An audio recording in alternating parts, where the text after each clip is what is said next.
கடல் நிலப்பரப்பை ஒட்டி வசிக்கும் மீனவ மக்கள் இயற்கை பேரிடர்கள், பருவநிலை மாற்றம் மற்றும் வளம் பற்றாக்குறை போன்றவற்றால் எளிதில் பாதிக்கப்படுகிறார்கள். இவர்களின் வாழ்வாதாரத்தை மேம்படுத்தவும் இயற்கை பேரழிவுகளிலிருந்து பாதுகாக்கவும் தமிழ்நாடு மீன்வளத்துறையானது உலக வங்கி நிதி உதவியுடன் கடலோர பேரிடர் அபாயம் குறைப்பு திட்டத்தின் கீழ் CDRRP நிலைத்த வாழ்வாதாரத்திற்கான மீன்வள மேலாண்மை திட்டம் FIMSU என்ற பெயரில் பல திட்டங்களை செயல்படுத்தியுள்ளது.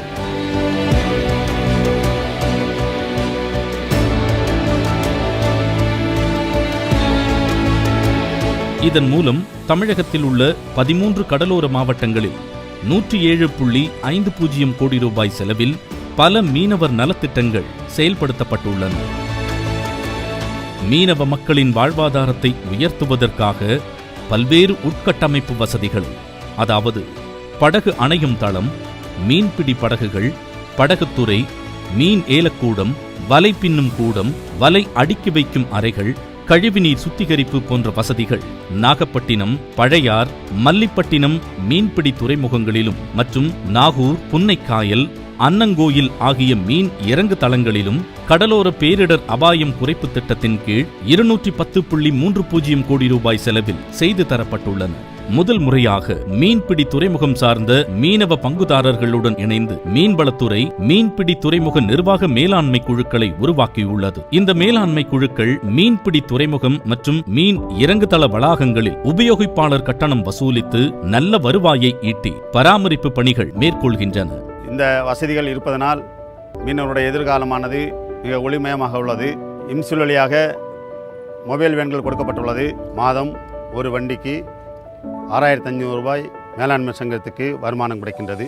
மீன் மற்றும் அதை சார்ந்த பொருட்கள், பனிக்கட்டி, உப்பு போன்றவற்றை எடுத்துச் செல்ல மீன்பிடி துறைமுகம் மற்றும் மீன் இறங்குதள மேலாண்மை குழுக்களுக்கு 25 சரக்கு வாகனங்கள் வழங்கப்பட்டுள்ளன.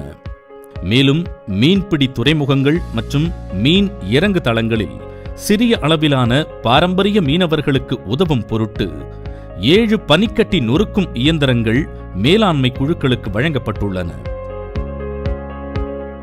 கூட்டு மேலாண்மையை சிறப்பாக செயல்படுத்த சுமார் 10,000 மீனவர்கள் மற்றும் மீன்வளத்துறை ஊழியர்களுக்கு கடல் பாதுகாப்பு, சுத்தம் மற்றும் சுகாதாரம் பேணுதல், மீன்பிடி விவரங்கள் சேகரித்தல் மற்றும் களப்பயிற்சிகள் அளிக்கப்பட்டுள்ளன. 120 லட்சம் ரூபாய் செலவில் மீன்வள தகவல் மற்றும் சேவை மையங்கள் சென்னை, கடலூர், நாகப்பட்டினம், ராமநாதபுரம், தூத்துக்குடி மற்றும் கன்னியாகுமரி மாவட்டங்களில் அமைக்கப்பட்டு வானிலை எச்சரிக்கை, மீன்வளம் நிறைந்த இடங்கள் பற்றிய தகவல் பரிமாற்றம், மீன்பிடிப்பு விவர சேகரிப்பு மற்றும் மேலாண்மை குழுக்களுக்கு கூட்டம் நடத்துதல் போன்றவற்றிற்கு பயன்படுத்தப்படுகின்றன. இந்த மீன்வள தகவல் மையமானது கணினி, இணையம் மற்றும் LCD ப்ரொஜெக்டர் போன்ற நவீன வசதிகளை கொண்டுள்ளன. சென்னையில் கால்நடை பராமரிப்பு துறை மற்றும் மீன்வளத்துறைக்கு சொந்தமான ஒருங்கிணைந்த வளாகத்தில் 302 லட்சம் ரூபாய் செலவில் ஒரு புதிய நவீன நூலக கட்டிடம் அமைக்கப்பட்டுள்ளது. இந்நூலகத்தில் ஆங்கிலேயர் காலத்தில் அச்சிடப்பட்ட மீன்வளம் தொடர்பான பல அரிய நூல்கள், 15,000 மீன்வளம் சார்ந்த புத்தகங்கள் மற்றும் ஆராய்ச்சி கட்டுரைகள் உள்ளன.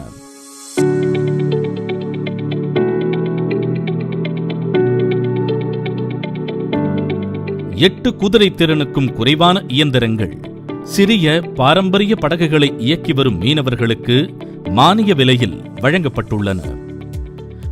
இது அவர்கள் பிடித்த மீன்களை கரைக்கு விரைவாக கொண்டு வந்து அதிக வருவாயை ஈட்டவும் வழிவகுக்கிறது.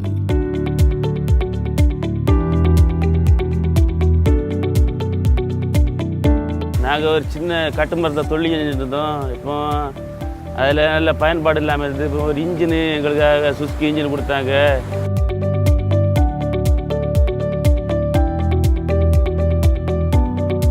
நல்ல மீன் கிடைக்குது, நல்ல நேரத்துக்கு மீனை விற்க முடியுது. ரொம்ப நல்லதாக இருக்குது எங்களுக்கு. இன்ஜின் இல்லாத போது மீன் பிடித்தவுடன் கரைக்கு திரும்புறதுக்கு 4 மணி நேரம் 5 மணி நேரம் ஆகும். இப்போது இந்த 7 HP இன்ஜின் வந்தவுடன் நாங்கள் மீன் பிடித்தவுடன் 1 மணி நேரத்தில் கரைக்கு திரும்பிடுகிறோம். தரமாக மீன் இருக்கிறதுனால் எங்கள் மீன் 500 ரூபாய்க்கு போகிற மீன் 1000 ரூபாய்க்கு விற்கிறோம்.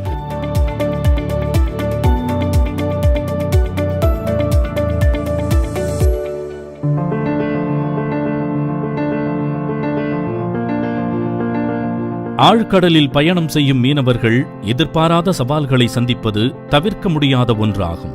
இவர்களுக்கு தகுந்த பாதுகாப்பை ஏற்படுத்தி கொடுக்கும் பொருட்டு ஒவ்வொரு பதிவு செய்யப்பட்ட பாரம்பரிய மீன்பிடி படகிற்கும் 2 உயிர்காப்பு மிதவைகள் வீதம் 49,500 மிதவைகள் வழங்கப்பட்டுள்ளன. ஆழ்கடலில் மீனவர்களின் பாதுகாப்பிற்கும் வானிலை மற்றும் மீன்வளம் போன்ற தகவல்கள் பரிமாற்றத்திற்கும் 2535 பதிவு செய்யப்பட்ட இயந்திர படகுகளுக்கு 25 வாட் VHF கருவிகள் வழங்கப்பட்டுள்ளன. இக்கருவிகள் 50 முதல் 60 நாட்டிக்கல் மைல்கள் வரை தகவல் பரிமாற்றத்திற்கு பயன்படுகிறது. 2286 போட்டு லைனில் இருக்குண்ணா. மீன்வளத்துறையிலேருந்து எங்களுக்கு மானிய விலையிலேருந்து இந்த வயர்லெஸ் தந்திருக்காங்க. கரையிலேருந்து தொழிலுக்கு போகும்போது கடல் மேலே உள்ள போட்டுகிட்ட கான்டாக்ட் பண்ணி எங்கே மீன்படுது அப்படிங்கிறத நாங்கள் கேட்டு டைரெக்டாக அந்த இடத்துக்கு போகிறதுக்கு ரொம்ப உதவியாக இருக்குது. 200 மைல் தூரத்தில் நாங்கள் மீன் பிடிச்சிட்டு இருந்தாலும் எங்களுக்கு கரையிலேருந்து வர்ற தகவல் பூரா எங்களுக்கு உடனே கிடச்சிட்டு இருக்குது. ஏதாவது காற்று புயல் இப்படி அறிவிப்புகள் வந்தால் நாங்கள் மீன் பிடிச்சிட்டு இருக்கிற இடத்துக்கே தகவல் வருது. எங்கள் வாழ்வாதாரத்தை மேம்படுத்துறதுக்கு இது ரொம்ப உதவியாக இருக்குது. 5 வாட் கையடக்க VHF கருவிகள் 15 முதல் 20 நாட்டிக்கல் மைல்கள் வரை தகவல்களை பரிமாற்றம் செய்வதற்கு பாரம்பரிய மீன்பிடி படகுகள் வைத்துள்ள 15,004 மீனவர்களுக்கு வழங்கப்பட்டுள்ளன. இந்த ஒயர்லெஸ் கொடுத்தது ரொம்ப எங்களுக்கு யூஸ்ஃபுல்லாக இருக்குது. தூரமாக தொழுது போனது மாதிரி நான் அச்சம் இல்லாத போயிட்டு வரோம். ஏன்னா பாட்டானா கூட பக்கத்து போட்டு இந்த ஒயர்லெஸ் மூலிமா கூப்பிட்டு அவங்கள கிட்ட வர வச்சு வீட்டுக்கு காரை போய் சேருவோம். ரொம்ப உதவியாக இருக்குது இந்த ஒயர்லெஸ்ஸு.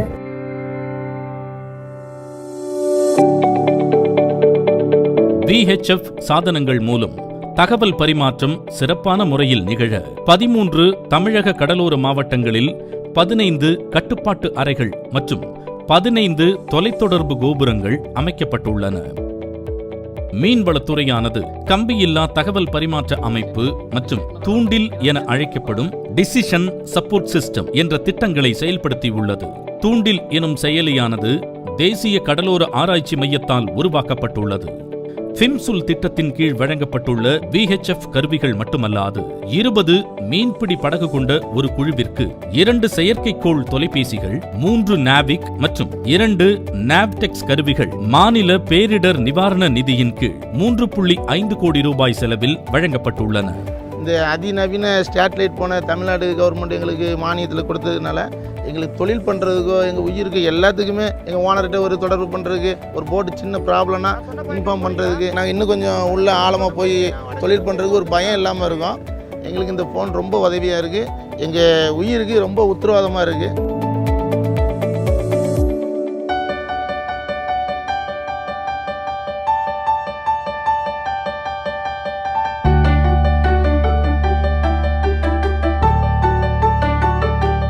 கூண்டுகளில் மீன் வளர்ப்பு திட்டமானது கடலோர மாவட்டங்களில் வாழும் மீனவர்களுக்கு ஒரு மாற்று வாழ்வாதாரத்தை அமைத்து அவர்களின் வருவாயை பெருக்குவதற்காக செயல்படுத்தப்பட்டுள்ளது.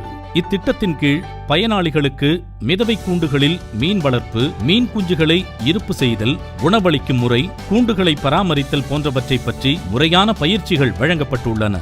4 முதல் 5 மீனவர்கள் கொண்ட ஒரு குழுவிற்கு ஒரு முறை மீன் விளைச்சலுக்கான இயக்க செலவுடன் கூண்டுகள் வழங்கப்பட்டுள்ளன. இத்திட்டமானது கன்னியாகுமரி, ராமநாதபுரம், புதுக்கோட்டை மற்றும் காஞ்சிபுரம் மாவட்டங்களில் வெற்றிகரமாக செயல்படுத்தப்பட்டுள்ளன. 60-70 கிராம் சைஸில் உள்ள இறாலை நாங்கள் இந்த கேஜிக்குள்ளால விட்டு வளர்க்குறோம். குத்தா மீன், விலை குறைஞ்ச மீன் இருக்குல்ல, அதை பிடிச்சி அதை கட் பண்ணி பீஸ் ஆக்கி அதுதான் இதுக்கு போடக்கூடிய இறை. இது இப்படி போட்டோன்னா ஏறக்குறைய 2 அல்லது 2.5 மாத அளவில் அது 100 கிராமுக்கு அதிகமாக வளர்ந்து வந்துடும். 1 கிலோ 2000 ரூபாய் வரையிலும் எங்களுக்கு கிடைக்குது. இது எங்களுக்கு மிகுந்த லாபம் உடைய ஒரு தொழிலாக இருக்குது. இந்த மீன் வளம் குறைஞ்சி இருக்கக்கூடிய இந்த காலகட்டத்தில், சீசன் இல்லாத இந்த நேரத்தில், மீனவர்களுக்கு ஒரு தொழிலும் இல்லாமல் கஷ்டப்பட்டு கொண்டு இருக்கக்கூடிய இந்த நேரத்தில் இந்த கடலுக்குள்ளால் இந்த கேஜி முறையில் மீன் வளர்க்குறதுக்கு மீனவர்களுக்கு ரொம்ப பயனுள்ளதாக இருக்குது. 2016, 15, 16 வந்து முதலாக எங்களுக்கு கூண்டு கிடச்சிச்சு. ஒரு குழுவுக்கு 2 பேர் வீதமாக 4 குழு 8 பேர் வந்து அதில் நாங்கள் வேலை செஞ்சுக்கிட்டு இருக்கிறோம். இப்போ கடந்த 3 வருடமாக நான் அதை வந்து தொடர்ச்சியாக நாங்கள் செஞ்சுக்கிட்டு இருக்கோம். கோபியா மீன், சின்ன மீன் குஞ்சுகளை 20 கிராம் மீன் குஞ்சுகளை வாங்கி நாங்கள் 7 மாதம் 6.5 மாதம் இந்த மீன் குஞ்சுகளை வளர்க்கும் பொழுது கிட்டத்தட்ட 4.5 கிலோ வரைக்கும் எங்களுக்கு கிடைக்கிது. இந்த மாதிரி நாங்கள் வந்து செய்கிறதுனால ஒரு கூண்டுக்கு எங்களுக்கு ஒரு 1 லட்ச ரூபா வரைக்கும் இன்கம் கிடைக்கிற மாதிரி எங்களுக்கு நல்ல பயனுள்ளதாக இருக்குது.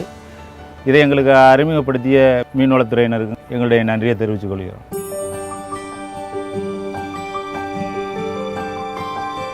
பெண்களின் வளர்ச்சி ஒரு நாட்டின் பொருளாதார வளர்ச்சியில் முக்கிய பங்கு வகிக்கிறது. கடலோர மாவட்டங்களில் உள்ள மீனவ பெண்களின் வாழ்க்கை தரத்தை உயர்த்த கடற்பாசி வளர்ப்பு திட்டம் சிறப்பாக செயல்படுத்தப்பட்டு வருகிறது.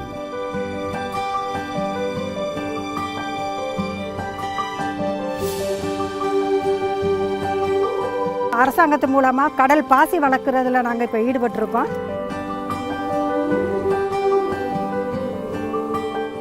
ராமநாதபுரம் மாவட்டத்தில் உள்ள மீனவ பெண்கள் கிரேசேலேரியா, ஜெலிட்டியெல்லா என கடற்பாசி வகைகளை சேகரிப்பதில் பாரம்பரியமாக ஈடுபட்டு வருகின்றனர்.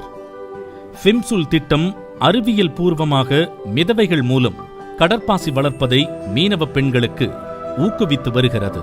கடல் பாசியை எடுத்துக்கிட்டு வந்து அதையெல்லாம் ராப்டில் கோர்த்து கட்டி மதியம் போல் கடலில் கொண்டு இறக்கி விட்டுட்டு சாயந்தரம் 4 மணிக்கு தான் நாங்கள் வீட்டுக்கு போவோம். ராமநாதபுரம், புதுக்கோட்டை மற்றும் தூத்துக்குடி மாவட்டங்களில் உள்ள மீனவ பெண்கள் சுய உதவி குழுக்களுக்கு கடற்பாசி மிதவைகள் மானிய விலையில் வழங்கப்பட்டுள்ளது. இத்திட்டத்திற்கு 45 லட்சம் ரூபாய் நிதி ஒதுக்கீடு செய்யப்பட்டுள்ளது. கடற்பாசியானது சுமார் 45 நாட்களில் அறுவடை செய்யப்படுகிறது. அறுவடை செய்யப்பட்ட கடற்பாசிகள் உலர்த்தப்பட்டு அல்லது ஈரமான கடற்பாசிகள் ஊட்டச்சத்துக்கள் நிறைந்த பொருட்களான கடற்பாசி சாறு, ஆகார் ஆகார் மற்றும் கேராகீனன் போன்றவை தயாரிப்பதற்கு பதப்படுத்தப்படுகின்றன. இவை பெரும்பாலும் மருந்து மற்றும் உரப்பொருட்கள் துறைகளில் பயன்படுத்தப்படுகின்றன. இந்த பாசி வளர்ப்புல எங்களுக்கு நல்ல ஒரு வருமானம் கிடைக்குது. எங்கள் பிள்ளைங்களை 10வது வரைக்கும் தான் படிக்க வைப்பாங்க. அதுக்கு மேலே படிக்க வைக்க வருமானம் கிடையாது. இப்போ காலேஜ் வரைக்கும் எங்கள் பிள்ளைகளை நாங்கள் படிக்க வைக்கிறோம். இந்த வருமானத்தில் இருந்தே பொம்பளை பிள்ளைகளை திருமணம் செஞ்சு கொடுக்கறதுக்கு கூட இந்த காசுல இருந்து எங்களுக்கு பெருத்த உபயோகமாக இருக்குது. ஆகவே இந்த பாசி தொழிலை எங்களுக்கு ஏற்படுத்தி கொடுத்த மீன்வளத்துறைக்கு ரொம்ப நன்றி.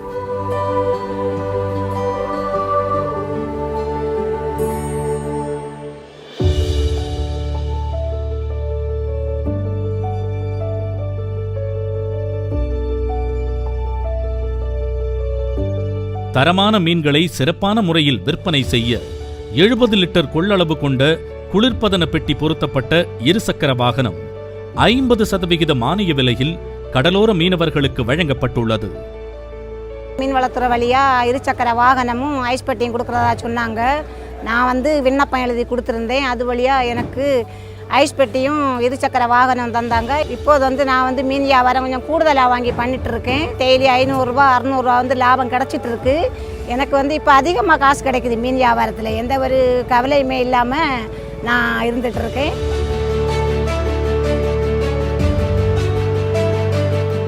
இந்த மொபைட்டையும் பாக்ஸும் கொடுத்ததால எனக்கு யூஸ்ஃபுல்லாக இருக்குது. நிறையா மீன் எடுத்துகிட்டு போய் வீட்டுக்காக கொடுப்பேன். நல்ல விலையாக தான் கொடுக்குறேன். முன்னே ரொம்ப கஷ்டமாக இருந்தது. இப்போ பிள்ளைங்களுக்கு ஸ்கூல் படிக்க வைக்கிறேன். முதல்ல தலையில் தூக்கிட்டு போகிறதுனால கம்மியான மீன் தான் வாங்கிட்டு போயிட்டு இருந்தேன். இப்போ வண்டியில் 20 கிலோ 30 கிலோ அளவுக்கு வாங்கிட்டு போக முடியுது.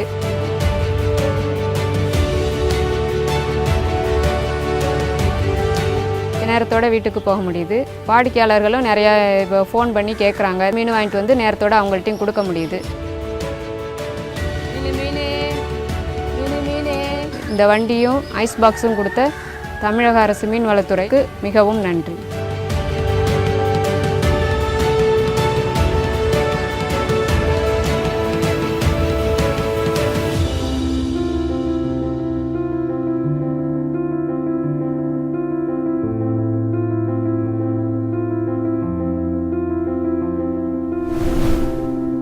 சுற்றுச்சூழலுக்கு ஏதுவான குறைந்த செலவுடைய ஆளி வளர்ப்பு தமிழ்நாட்டு மீனவர்களிடம் இன்னும் அதிக ஈர்ப்பை பெறவில்லை.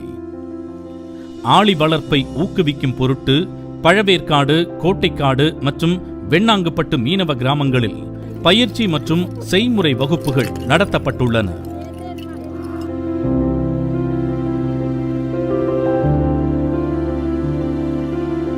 ரொம்ப கஷ்டப்பட்டுக்கின்னு இந்த முழுகி இறா பிடிச்சி இப்படியெல்லாம் நாங்கள் வலை விட்டு ரொம்ப கஷ்டப்பட்டுக்கிட்டோம்.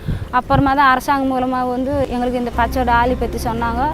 அவங்க சொன்ன பிறகு தான் நாங்கள் இது எப்படி எடுக்கணும், எப்படி செய்யணும் எங்களுக்கு தெரியாது மேடம்னு சொன்னால், இப்படி தான் எடுக்கணும், இப்படி தான் செய்யணும்னு சொன்னாங்க. எங்கள் வீட்டில் இருக்கிறவங்களும் சரி நாங்களும் சரி இந்த கழிவுலையை நம்பி தான் தொழிலை பண்ணுறோம். மீனவர் துறையிலேருந்து சாருங்க வந்திருந்தாங்க. ஆளி வந்து இது வந்து அழுக்காக இருக்குது, அதனால் நீங்கள் சுத்தமாக செஞ்சு பண்ணிங்கன்னா உங்களுக்கு நல்ல பெனிஃபிட் இருக்குது அப்படின்னு சொல்லிட்டு கொம்பு அதெல்லாம் எடுத்துகிட்டு வந்து கொடுத்து நட்டு வச்சுருக்காங்க. நாங்களும் எங்களால் முடிஞ்ச அளவுக்கு நாங்கள் எல்லாருமே கஷ்டப்பட்டு ஆளி எல்லாமே கோத்து நட்டு கொடுத்துருக்குறோம்.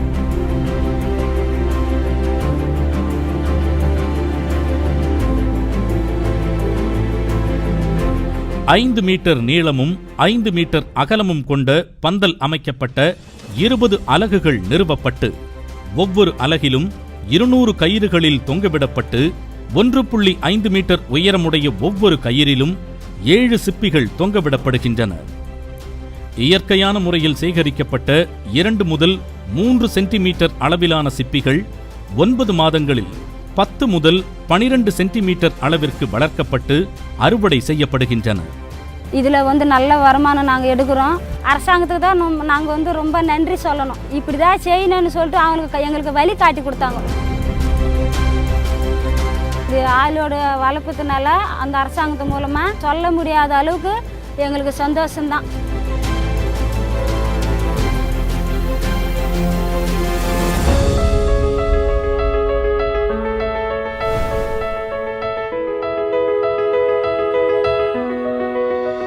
இருபத்தி மீனவ விதவை பெண்களுக்கு மாற்று வாழ்வாதாரமாக தேங்காய் பொருட்களிலிருந்து அழகு சாதன பொருட்களை செய்வதற்கு பிரத்யேக பயிற்சி அளிக்கப்பட்டுள்ளது.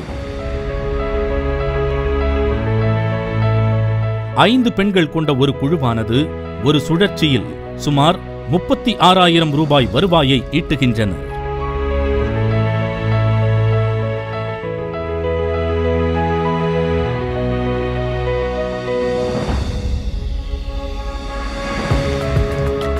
மீன்வளத்துறையானது 12 மீன் விற்பனை கூடங்களை நிறுவி 10 கடலோர மாவட்டங்களில் உள்ள விதவை பெண்கள் மீன் பொருட்களை சுத்தமான முறையில் விற்பனை செய்ய ஆழ் உரைநிலை பெட்டி மற்றும் மீன் காட்சி முறை அமைப்பை ஏற்படுத்தி கொடுத்துள்ளது.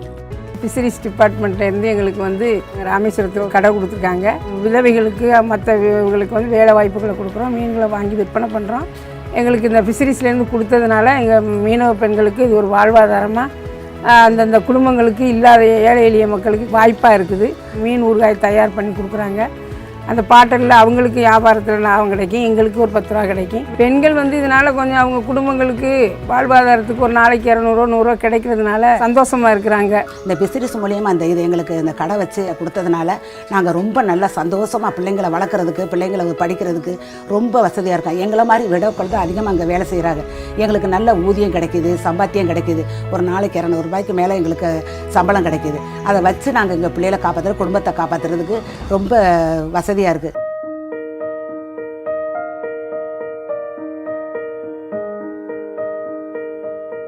எங்கள் வீட்டுக்காரர் வந்து நல்லா தான் இருந்தார். மீன் பிடிக்க போனார். திடீர்னு வந்து உடம்பு முடியாமல் போயிடுச்சு. அப்புறம் ஹாஸ்பிட்டலில் சேர்த்தோம். 24 நாள் இருந்தார் ஹாஸ்பிட்டலில். அப்புறம் இறந்துட்டேன்னு சொல்லிட்டாங்க. இறந்து நாங்கள் வந்து எப்படி பொழைக்கணும்னு எங்களுக்கு தெரியல. 3 பசங்களை வச்சு நான் ரொம்ப தவிச்சின்னு இருந்தேன்.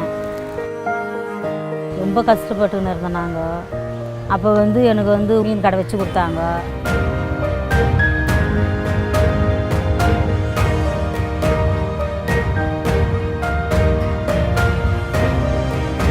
அந்த மீன் கடை வச்சு கொடுக்கவோ இப்போ நாங்கள் நல்லா சந்தோஷமாக இருக்கிறோம். இப்போ வந்து நான் 3 பிள்ளைங்களை நான் தைரியமாக நானும் நல்லா படிக்க வச்சு நான் ஒரு ஆளாக முடியும் நல்லா நம்பி கொடுத்துக்குறாங்க. முன்னேறி 4 பேருக்கு பதில் நான் பிள்ளைங்களான கௌரவமாக நானும் நல்லா படிக்க வச்சு நல்லா ஆளாக்கி வேறு அப்பா விட்டுட்டு போய் செத்துட்டா அம்மா எப்படி தைரியமாக வச்சுக்கிறான்னு 4 பேர் எனக்கு பெருமையாக சொல்லி என்னை பார்த்துட்டு என்ன கடை ரொம்ப நன்றி வச்சு கொடுத்தவங்களுக்கு.